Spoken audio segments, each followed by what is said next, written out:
So how is Indian coffee? Like everybody does grow Robusta, is it? Does anybody do Arabica in India? Actually, there is lesser Arabica growers actually in Mm-hmm. India, but it's more about Robusta here. Mm-hmm. Uh, and also depends on the elevation at which it's grown. So, Mm. any elevation that's above 1,200 meters above the sea level is where you get your Arabica plantations. Okay. And then from I think somewhere around 500 meters to, Mhm. 1,000 So is where Arabica Robusta is. needs elevation. Yes. So Yeah. what happens if I grow Arabica in a sea level? Like, You can grow it, no doubt, but I guess the quality of it is not going to be that high because it requires those, low temperatures, okay. and all the type of terrier, the climate, all of this plays a very big impact on your coffee.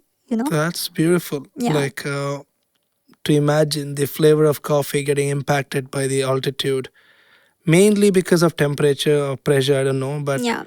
if the factor is to do with temperature, can I grow coffee in a temperature controlled greenhouse? What do you think? I don't know. I think it's possible. I think it is. Yeah. Okay, cool. I think, yeah, people who are really into experimenting, yeah, Have they you can try seen all of this. anyone growing coffee in the greenhouse?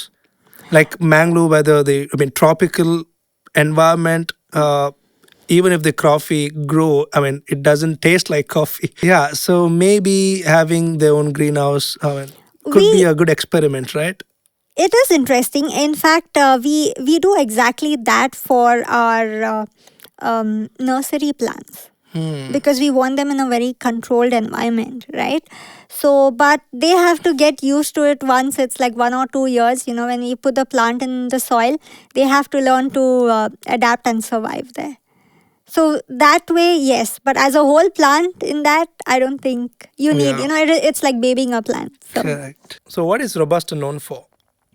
I think Robusta is mainly known for its resilience, and the plant is very robust and resilient to the pests and the Okay. diseases that are there, and also very resilient to the climate change. Wow. Okay. It's actually able to withstand all of this, unlike Arabica, because Arabica is more of a delicate type of variety, species of plant. Okay. So we have the liberty to easily quit the use of pesticides.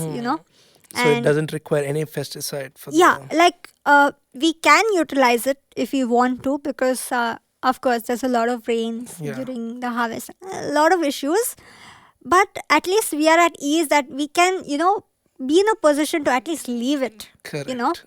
Yeah, just try to be more sustainable. We have that because with these pests, what really happens is all the coffee plants are going to be affected because there is this pest called as the berry borer. Okay, It's a fungus. it's a little bug. Okay. Which drills into the coffee cherry Okay. and it eats the coffee bean that's there on the inside. So it basically hollows out the coffee bean, Okay. leaving Hollow coffee. Yeah, just hollow coffee, which is not good for you, and you can't take that into consideration when you think of quality coffee. So Robusta can resist that bug. It can, because the Robusta, the plants, because they have that caffeine content, what I would call it is the chlorogenic acid.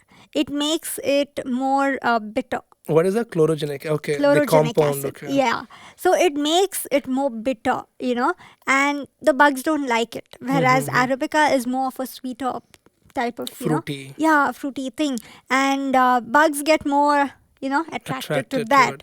it. So in terms of that, we are in a much better situation.